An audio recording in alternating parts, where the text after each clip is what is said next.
सुमन और प्रकाश बहुत गरीब थे। उनका एक 8 साल का बेटा था जिसका नाम राजू था। वो दोनों गांव में खेती करके अपना और अपने बच्चे का पेट पालते थे। गांव में कल मेला लगने वाला है और राजू मेले में जाने की जिद कर रहा है, पर हमारे पास तो इतने पैसे ही नहीं है कि उसे मेले से कुछ दिला सके। कितना बदनसीब बाप मैं हूँ कि बेटे की इतनी सी छोटी इच्छा पूरी नहीं कर सकता। आप फिक्र क्यों करते हो? हम मेहनत कर रहे हैं ना, एक दिन हमारे दिन जरूर बदलेंगे, देख लेना। ना जाने वो दिन कब आएगा। राजू अपने खेत में खेल रहा था और प्रकाश खेतों में काम कर रहा था। वहीं पर सुमन भी प्रकाश की मदद कर रही थी। यहाँ तो कुछ भी हासिल नहीं होता। मैं सोच रहा हूँ क्यों ना मैं शहर जाकर कोई कमाई करूँ। ठीक है, तुम्हारा इतना मन है तो तुम चले जाओ, पर हमारा क्या होगा? हम तो यहाँ पर अकेले रह जाएंगे।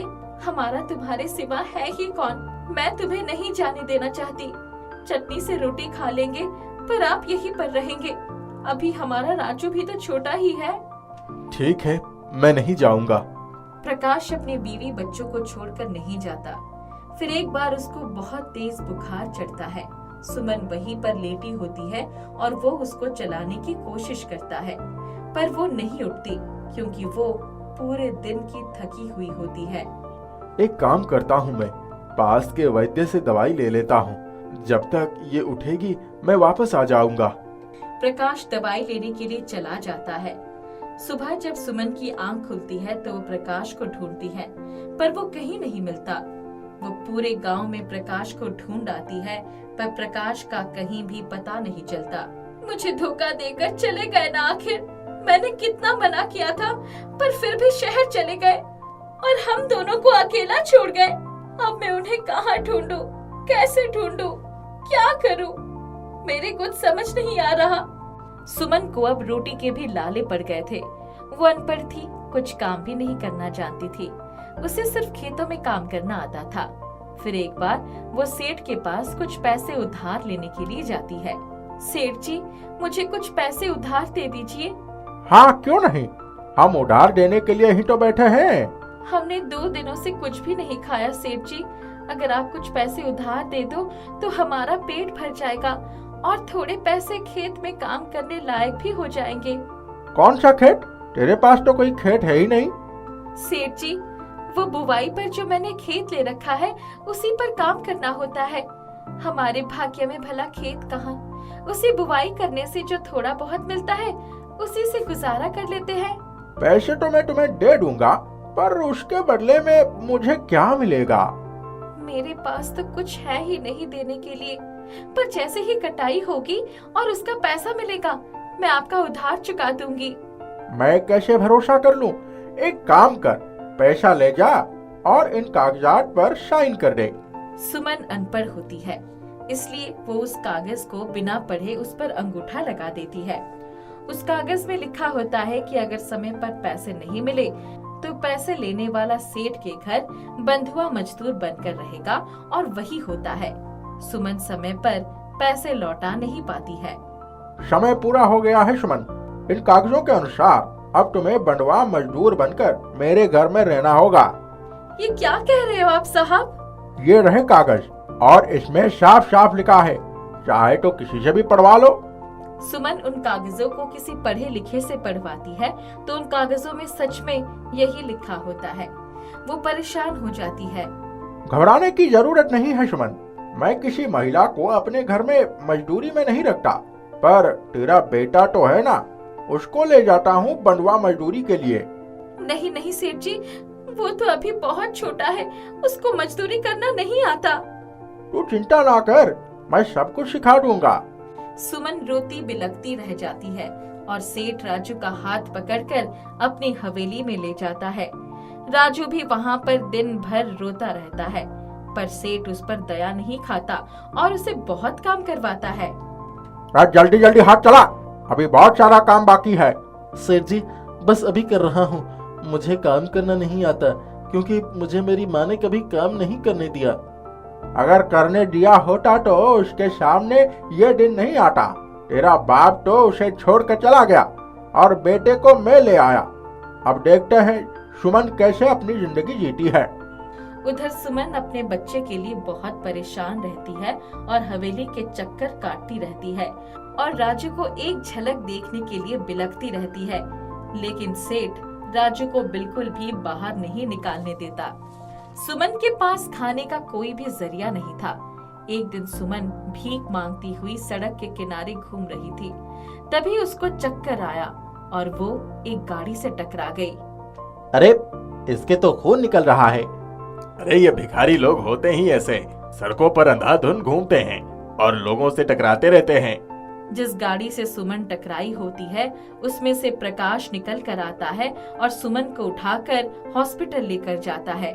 सुमन की कुछ वक्त बाद आंखें खुलती है तो वो प्रकाश को अपने पास पाती है। प्रकाश, तुम दूर रहो मुझसे। तुम यहाँ पर क्या करने आए हो? जब मुझे तुम्हारी सबसे ज्यादा जरूरत थी तब तुम मुझे छोड़कर चले गए। तुम जानते भी हो मैंने कितनी मुसीबतों का सामना किया है। और शांत हो जाओ सुमन, मेरी एक बार बात तो सुन लो। मैं जानता हूँ मैं तुम्हारा गुनहगार हूँ। मुझे कोई भी बात नहीं सुननी। मैं यहाँ पर कैसे आई? मुझे यहाँ से जाना है। हटो यहाँ से। सुमन उसका हाथ झटक कर वहाँ से जा रही होती है, तभी प्रकाश उसको जोर से पकड़कर कुर्सी पर बिठा लेता है और कहता है, एक बार मुझे सफाई देने का मौका तो दो। सुन तो लो मेरे साथ क्या हुआ। अब इसके आगे चारा ही क्या है? बोलो। मैं उस दिन बुखार से तड़प रहा था, पर तुम्हें नींद बहुत तेज आई हुई थी। मैंने तुम्हें जगाने की बहुत कोशिश की, पर तुम बहुत थकी हुई थी। मैंने सोचा कि वैद्य जी से मैं ही दवाई लेकर आ जाता हूँ।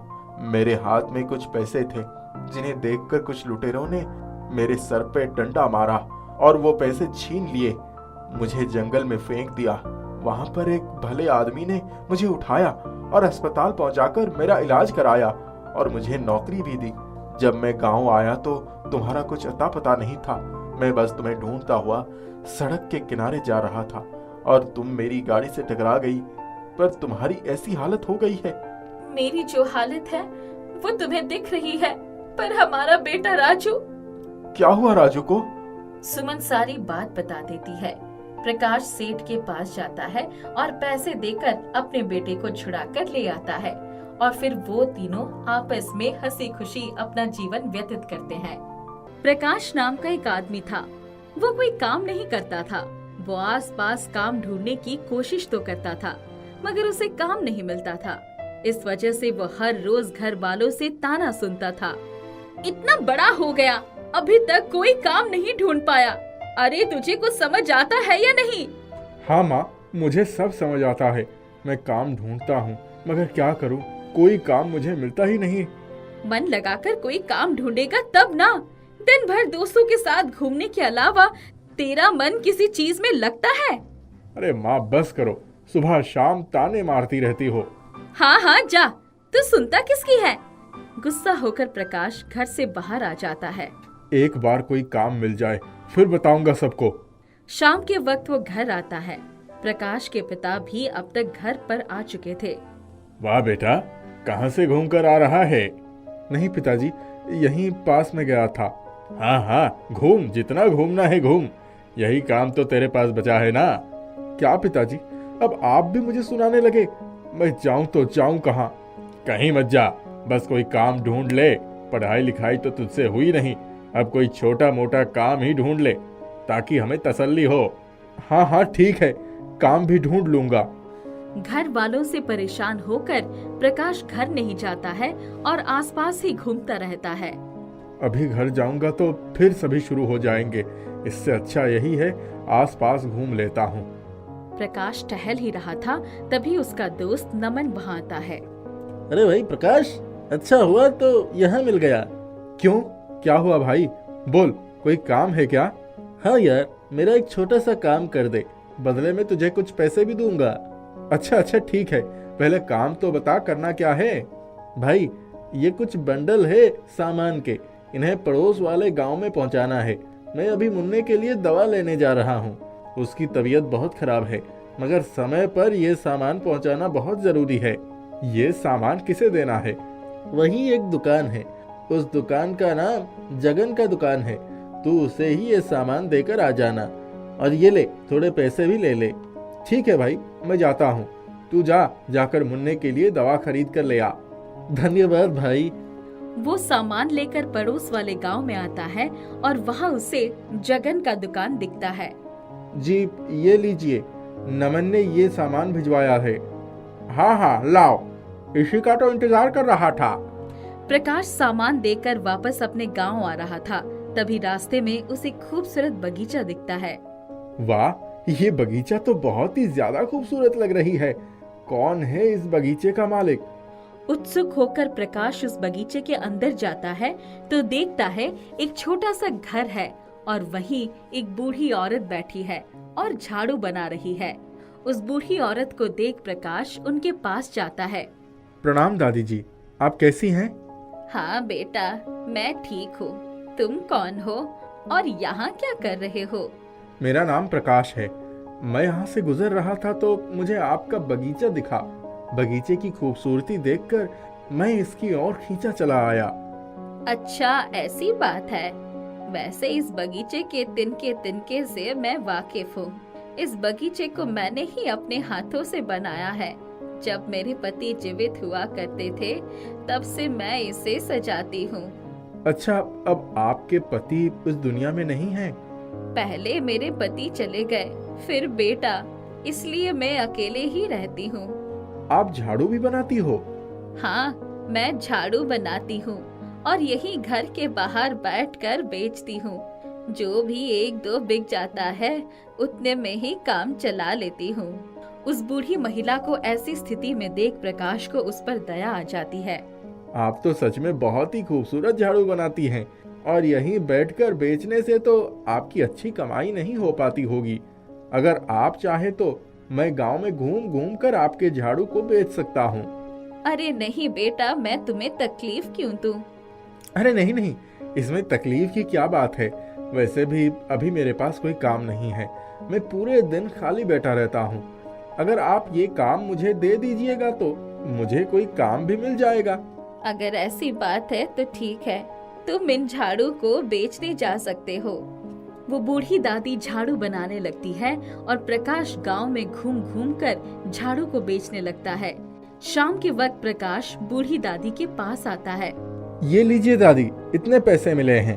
अरे बेटा, सारे पैसे मुझे क्यों दे रहा है? तू भी कुछ ले ले, तूने भी तो कितनी मेहनत की है। नहीं नहीं दादी जी, मैं आपसे पैसे नहीं लूंगा।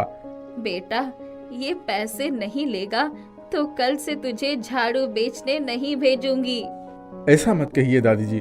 ठीक है, लाइए, दीजिए, मैं पैसे रख लेता हूँ। इस तरह प्रकाश भी पैसे कमाने लगता है और अब घर में कोई भी उसे ताने नहीं मारता था।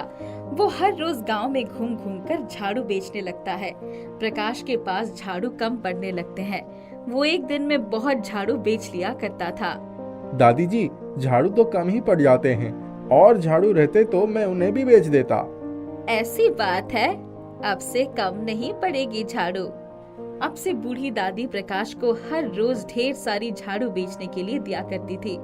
ये देख प्रकाश समझ नहीं पाता था कि आखिर इतनी ज्यादा उम्र में वो इतने ज्यादा झाड़ू कैसे बना लेती है। आप तो कमाल हो दादी जी, इतने कम समय में आप इतने सारे झाड़ू बना देती हो, वो भी इतना उम्र होने के बावजूद। इसी तरह रोज प्रकाश ढेर सारी झाड़ू बेचने लगता है। कुछ साल बीत जाते हैं, फिर अचानक एक दिन उस बूढ़ी दादी की तबीयत बहुत खराब हो जाती है। अरे, आपको क्या हो गया दादी जी? रुकिए, मैं अभी डॉक्टर को बुला कर लाता हूँ। प्रकाश डॉक्टर को बुला कर लाता है। डॉक्टर उन्हें दवा देकर चले जाते हैं। उनकी हालत में सुधार नहीं आती है और अचानक एक दिन उनकी मृत्यु हो जाती है। दादी जी, क्या हुआ? उठिए, देखिए मुझे। प्रकाश बहुत उदास हो जाता है। बूढ़ी दादी का अंतिम संस्कार करने के बाद अब प्रकाश के पास सिर्फ बूढ़ी दादी की यादें ही बच जाती है और अब कोई झाड़ू बनाने वाला भी नहीं बचा था जिन्हें प्रकाश बाजार में लेकर बेच पाए। अभी दादी जी रहती तो वो ढेर सारे झाड़ू बना देती और मैं उन्हें बेचने जाता। प्रकाश के पास अब कोई काम नहीं था। वो उदास रहने लगता है और अब वो घर वालों से पैसे भी मांगना छोड़ देता है। पता नहीं कब मुझे कोई नया काम मिलेगा। उदास होकर प्रकाश दादी जी के कमरे में जाता है। जैसे ही वो कमरा का दरवाजा खोलता है, एक झाड़ू उसके सामने गिरती है। ये झाड़ू यहाँ क्या कर रही है? ये तो बहुत अजीब सी दिख रही है। मैंने कभी ऐसी झाड़ू देखी नहीं। जैसे ही प्रकाश उस झाड़ू को उठाता है वो झाड़ू चमकने लगती है। ये कैसा झाड़ू है? रुको, अभी इससे झाड़ू लगाकर देखता हूँ। प्रकाश उस झाड़ू से जमीन पर झाड़ू लगाता है। तभी प्रकाश के सामने ढेर सारे झाड़ू आ जाते हैं, जिसे देखकर प्रकाश हैरान रह जाता है। अरे इतने सारे झाड़ू! जरूर ये कोई जादुई झाड़ू है। प्रकाश उस झाड़ू को हाथ में पकड़ लेता है और तब एक भी नए झाड़ू नहीं आते हैं, मगर जैसे ही वो उस झाड़ू से जमीन पर एक दो बार झाड़ू लगाता है, ढेर सारे झाड़ू वहाँ आ जाते हैं। जरूर ये जादुई झाड़ू है।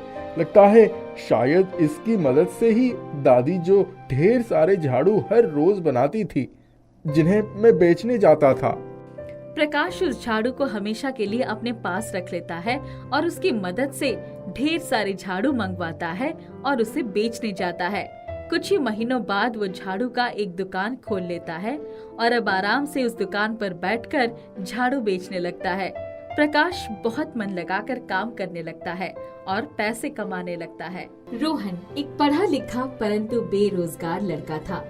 वो बहुत ही होनहार था, परंतु गांव में नौकरी और सुविधा ना होने की वजह से वो बेरोजगार घूमता रहता था। तेरे पढ़े लिखे होने का क्या फायदा? छोटे छोटे बच्चों के साथ कंचे खेलते रहता है, पूरे दिन कोई काम धंधा नहीं करता। काम धंधा होता तो कंचे क्यों खेलता चाचा? इतनी पढ़ाई लिखाई का कोई भी फायदा नहीं है, कोई काम तो मिल नहीं रहा है। इतनी जगह काम ढूंढने की कोशिश की तो काम मिल ही नहीं रहा है, तो क्यों ना मैं इन बच्चों के साथ मन बहला लिया करूं। बेचारे बच्चे अकेले ही तो खेल रहे थे, मैं साथ में खेलने लगा तो क्या बुरा हो गया? तुझे इसमें बुराई नजर नहीं आती? खुद तो निठल्ला बैठा है और इन बच्चों को भी नहीं पढ़ने देता। कंचे खेलना कोई अच्छी बात है क्या भला? अरे तुम चिंता क्यों करते हो चाचा? देखना एक दिन मेरी बहुत बड़ी नौकरी लगेगी। खुली आंखों से दिन में सपने देख रहे हो लल्ला, नौकरी यूं ही नहीं मिलती। हर किसी का नसीब एक सा नहीं होता चाचा। मेरी नौकरी लगेगी, देखना बहुत बड़ी नौकरी लगेगी। और मैं यहाँ तो नौकरी करूंगा भी नहीं, गांव छोड़कर विदेश में नौकरी करने जाऊंगा। देख ले सपने, सपने देखने में पैसे थोड़ी ही लगते हैं। रोहन को सभी लताड़ कर चल दिया करते थे, क्योंकि उसके पास से कोई काम नहीं था और वो छोटे काम करना नहीं चाहता था। उसको अपनी काबिलियत पर पूरा विश्वास था कि एक दिन उसकी नौकरी जरूर लगेगी और वो बड़ा आदमी बनेगा। उसने कई जगह नौकरी के लिए अप्लाई कर रखा था, पर कहीं से उत्तर नहीं आया था। अरे डाकिया बाबू, कहाँ चल दिए? मेरा कोई लेटर आया है या नहीं? नहीं भैया, तुम्हारा कोई लेटर नहीं आया। आएगा सबसे पहले तुम्हें देने आऊंगा, क्योंकि अब तो मुझे भी तुम्हारे लेटर का इंतजार है। रोज तुम बेसब्री से पूछते हो और मेरे पास तुम्हारी नौकरी का कोई भी लेटर नहीं होता। मैं समझ सकता हूँ भैया कि काबिल होने के बाद भी नौकरी हाथ में ना होना कितना बुरा लगता है, और मुझे विश्वास है कि तुम्हारी नौकरी जल्द ही लग जाएगी। इंतजार तो मुझे भी है डाकिया बाबू। नौकरी लगते ही मिठाई का डिब्बा लूंगा आपसे। वो ऐसे ही रोज अपने लेटर का इंतजार किया करता था। एक बार वो परेशान होकर पेड़ के नीचे बैठा हुआ था और डाकिया अपनी साइकिल की घंटी बजाता हुआ उधर की ओर आ रहा था। आज भी ये मेरा लेटर लेकर नहीं आया होगा। रोज रोज पूछकर इसको क्यों परेशान करूं? आज भी कोई लेटर नहीं आया होगा। रोहन बाबू, रोहन बाबू, क्या हुआ? इतना क्यों चिल्ला रहे हो? मेरा मिठाई का डिब्बा तैयार है ना? मिठाई का डिब्बा? मैं समझा नहीं। मैंने कहा था ना आपका लेटर आएगा। देखो, विदेश से आपके लिए ज्वाइनिंग लेटर आया है। जरा खोल कर तो देखो क्या लिखा है उसमें। रोहन उत्सुकता से उस लेटर को खोलता है तो उसके चेहरे पर बहुत बड़ी वाली मुस्कान नजर आती है और वो खुशी से झूम उठता है। भैया, मेरी नौकरी लग गई है। सच में विदेश से लेटर आया है। मुझे कल ही विदेश के लिए निकलना होगा। मैंने कहा था ना मेरी नौकरी लगेगी, मुझे पूरा विश्वास था। रोहन अपने विदेश जाने की खबर पूरे गांव में फैला देता है। सभी उसके विदेश में नौकरी लगने की खबर से बहुत खुश होते हैं। अगले दिन उसको विदेश के लिए निकलना होता है। रोहन विदेश जा रहा है। सुना है विदेश में कुछ भी खाने का अच्छा नहीं मिलता। देख, तेरे लिए मैंने लड्डू और मट्ठी बनाई है। जब भूख लगे तब इसमें से निकाल कर खा लेना। और हाँ, और हाँ, दोस्तों में मत बांट देना, मैंने बहुत मन से बनाया है। एक तू ही तो है जो मेरा ख्याल रखता था। अब तू भी विदेश चला जाएगा। तुम्हें रोज लेटर लिखा करूंगा। एक बार वहाँ पर सेटल हो जाऊं तो दादी तुम्हें अपनी गोद में उठा कर ले जाऊंगा। तुम्हारे बिना मेरा भी मन नहीं लगेगा। विदेश जा रहे हो बेटा? हाँ पिताजी, बड़ी मुश्किल से नौकरी मिली है, विदेश तो जाना है। ठीक है, कामयाब होना है तो जाना ही पड़ेगा। बहुत वक्त जाया कर लिया है तुमने इस गांव में, बस अब वक्त है कुछ करके दिखाने का। इसीलिए तुझे ये घड़ी दे रहा हूँ। अपने वक्त को हमेशा अपनी मुट्ठी में रखना। अरे रुको रुको भैया, कहाँ भागे जा रहे हो? विदेश जा रहे हो और मुझसे मिले बिना? अरे छोटी, तुझसे दूर होकर कहाँ जाऊंगा? मैं तो तुझे ढूंढ रहा था कि कहाँ रह गई तू। ना जाने मेरी छोटी सी गुड़िया कहाँ रह गई। विदेश जा रहे हो ना भैया? ये लो मेरी छोटी सी लिस्ट। ये छोटी सी लिस्ट है? अरे इतनी लंबी लिस्ट है, और इस लिस्ट में लिखा क्या है? इसमें बहुत सारा सामान है जो तुम विदेश से मेरे लिए लेकर आओगे। इतना सारा सामान? इसमें सिर्फ मेरा सामान नहीं है, सामने वाली भाभी का, हमारे दूर वाली बुआ का और मेरी गुड़िया का। बस बस ठीक है, मैं तेरा ये सारा सामान विदेश से ले आऊंगा। ठीक है भैया, तुम कितने अच्छे हो। सभी उसको आंखों में आंसू भरकर विदा कर रहे होते हैं। वो अपने माँ बापू और दादी के जब पैर छू रहा होता है तब उसकी माँ कहती है, विदेश जा रहे हो बबुआ? भेजने का मन तो नहीं कर रहा, पर क्या करे, अब तो अपनी माँ से तो दूर ही होगा। माँ, मैं तुमसे दूर कैसे रह सकता हूँ भला? तुम तो मेरी अंतरात्मा में बसती हो। मैं तुमसे अलग नहीं हो सकता। बस थोड़ी सी दूरियां हैं, फिर मैं आप सबको अपने पास बुला लूंगा। तेरे बिना मन नहीं लगेगा बेटा। मेरा भी। बेटा अपना ध्यान रखना, वहाँ तेरा ध्यान रखने के लिए मैं नहीं होंगी। हमेशा तो यहाँ पर गर्म खाना खाता था, पर वहाँ न जाने कौन होगा तुझे खाना खिलाने के लिए। वहाँ तो बहुत काम होगा बेटा, पर काम के चक्कर में अपनी परवाह करना मत भूल जाना। तुझे मेरी लोरी सुने बिना नींद नहीं आती थी, अब तुझे वहाँ पर लोरी कौन सुनाएगा पगले? मैं अभी भी आपकी लोरी सुनकर ही सोऊंगा दादी। पर मैं वहाँ तो नहीं होंगी ना। मैंने आपकी लोरी इस कैसेट में कैद कर ली है। सोने से पहले इसको जरूर चलाऊंगा, और आपके हाथ के लड्डू और अचार है ना, उन्हें खाकर मुझे आपकी हमेशा याद आएगी। रोज फोन करना रोहन, हमें तुम्हारे फोन का हमेशा इंतजार रहेगा। हाँ माँ, मैं रोज शाम को काम खत्म होने के बाद आप सबको जरूर फोन करूंगा। रोहन अपनी माँ को गले लगाकर रो पड़ता है। फिर वो एक दूसरे से विदा लेते हैं। रोहन तांगे में बैठ जाता है और सभी उसको अपनी भीगी पलकों से विदा करते हैं। थोड़ी दूर जाकर तांगा रुक जाता है और सामने पिंकी खड़ी होती है। रोहन तांगे से उतरकर पिंकी के पास जाता है। रोहन, मुझसे मिले बिना ही जा रहे थे? मेरी नजरें तुम्ही को ढूंढ रही थी पिंकी, पर तुम कहीं नजर नहीं आई। तुम्हारे लिए ये लेने गई थी, इससे हमेशा अपने पास रखना। इसको देखकर कम से कम तुम्हें मेरी हमेशा याद तो रहेगी। तुम्हें कैसे भुला सकता हूँ पिंकी। एक बार बस विदेश में सेटल हो जाऊं, घर आकर माँ बाप से अपनी शादी की बात जरूर करूंगा, और फिर तुम्हें भी विदेश ले जाऊंगा। रोहन तांगे में बैठता है और तांगा हवा से बातें करता हुआ रेलवे स्टेशन की ओर चल पड़ता है। पिंकी वहीं पर खड़ी की खड़ी रह जाती है।